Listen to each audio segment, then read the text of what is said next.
আপনি কি জানেন এই দেশে এখন সবচেয়ে বড় কেলেঙ্কারি কি হচ্ছে? না, এটা কোনো রাজনৈতিক নেতার দুর্নীতি নয়। এই স্ক্যাম চলছে দিনের পর দিন, বছরের পর বছর।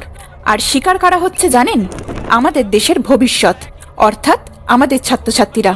बच्चों के लिए रो रहा हूँ, तुम्हारे बच्चों के लिए रो रहा हूँ, तुम्हारे बच्चों के लिए रो रहा हूँ, तुम्हारे बच्चों के लिए रो रहा हूँ मैं। जब देश में 5 बजे के बाद सुनवाई हो सकती है तो हम धरना क्यों नहीं दे सकते? पुलिस देखिए बल प्रयोग कर रही है अब, जो है कि उधर बच्चों को खदेड़ कर दौड़ा के भगाया जा रहा है। আজ আমরা কথা বলবো এসএসসি স্ক্যাম নিয়ে।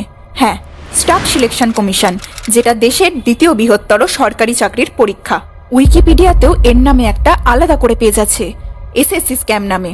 2016 থেকে আজ অবধি এই দুর্নীতি থামার নামই নিচ্ছে না।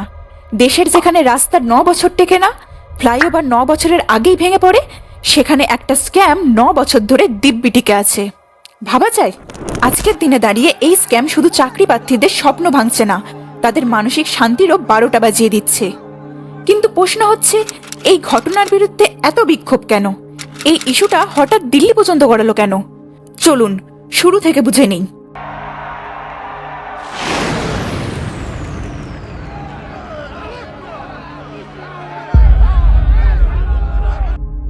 এসএসসি হচ্ছে সেই প্রতিষ্ঠান যারা দেশের লাখ লাখ ছাত্রছাত্রীকে সরকারি চাকরি পাওয়ার স্বপ্ন দেখায়, কিন্তু সেই স্বপ্নটা আজ দুঃস্বপ্নে পরিণত হয়েছে।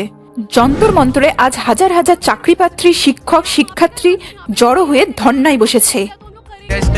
7 घंटे बाद तो एंट्री शुरू करी है। स्टेनो के एग्जाम में ना मैथ्स सिलेबस में है ही नहीं। नोट 50 में से 9 से 10 क्वेश्चन मैथ्स पूछा गया है। अंदर बच्चे 1 घंटे से खड़े हैं, एंट्री नहीं हुई है उनकी। अब मेरा पेपर छूटा, इसी वजह से छूटा। একটাই দাবি, এসএসসি যেন শেষ মুহূর্তে পরীক্ষা না বাতিল করে, যেন টেকনিক্যাল ফেলিওরের নাম করে ছাত্রছাত্রীদের হয়রানি না করে। इस एग्जाम में कम से कम 10 से 15 मिनट के लिए सबका समय रुक गया है। एग्जाम नहीं चल रहा था, पूरा सिस्टम लॉक हो गया था। এক্সাম সেন্টারে যেন ছাত্রছাত্রীদের সাথে পশুর মতো ব্যবহার না করা হয়। সাম্প্রতিক পরীক্ষায় যে ভেন্ডর পরীক্ষা পরিচালনা করছিল তার বিরুদ্ধে অভিযোগ উঠেছে। ये जो वेंडर है, ये वेंडर को हटाया जाए। यहाँ पर किसी तरीके से ये पेपर को सही नहीं करा रही है कंडक्ट, और ये बच्चों के साथ में अन्याय हो रहा है। हमारे ऊपर में FIR भी हुआ है कुछ शिक्षकों के ऊपर में। कुल मिलाकर के 41 शिक्षक हैं, और रात में मैं खुद 11 बजे थाने से बाहर आया हूँ, और अभी मेरी 3 बजे जो है वो पेशी है वहाँ और पे। बच्चों को एग्जाम सेंटर पे तो पीटा गया, फिर बच्चे इसका विरोध करने, प्रोटेस्ट करने आए तो वहाँ पर भी पीटा गया है ना। तो मतलब हर जगह सिर्फ बच्चों की पिटाई। बच्चों का काम है पढ़ाई करना, पिटाई खाना नहीं है। অনেক সেন্টারে নাকি মাউস কাজ করছিল না, সার্ভার ক্র্যাশ করেছে, পরীক্ষার্থীরা ন্যায্য পরীক্ষা পর্যন্ত দিতে পারেনি। রেগে গিয়ে কেউ কেউ মাউসই ভেঙে ফেলেছে, কারণ রাগটা তখন শুধু প্রযুক্তির ওপর নয়, ব্যবস্থার ওপর। যখন শিক্ষক শিক্ষিকারা এই অন্যায়ের প্রতিবাদে ডিওপিটি অর্থাৎ department of personal and training পর্যন্ত মিছিল করে যান মন্ত্রীদের সাথে দেখা করতে, তখন কি হয় জানেন?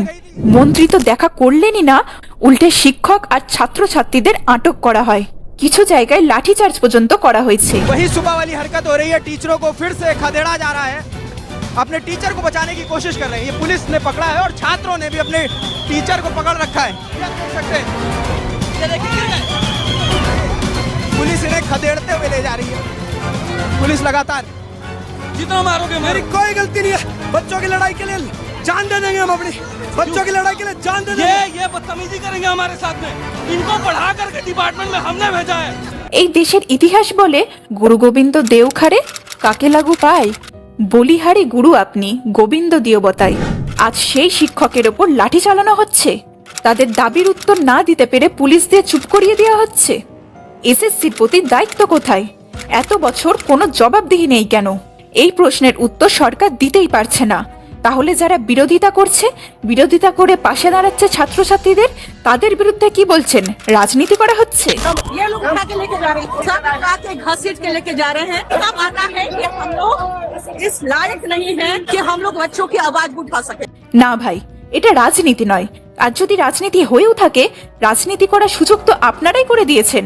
তো বন্ধুরা, তোমাদের যদি কখনো এসএসসি পরীক্ষার অভিজ্ঞতা থেকে থাকে, তাহলে নিচে কমেন্ট বক্সে জানাবে কেমন অভিজ্ঞতা ছিল। এই ভিডিওটা যদি তোমাদের মনে একটু হলেও নাড়া দেয়, তাহলে শেয়ার করো তোমার বন্ধু বান্ধবের সাথে। এই দেশের ভবিষ্যৎ কতটা অন্ধকার হয়ে উঠতে পারে তা বুঝতে এসএসসি স্ক্যাম একটা জলজ্যান্ত উদাহরণ। দেখা হবে আবার পরের ভিডিওতে।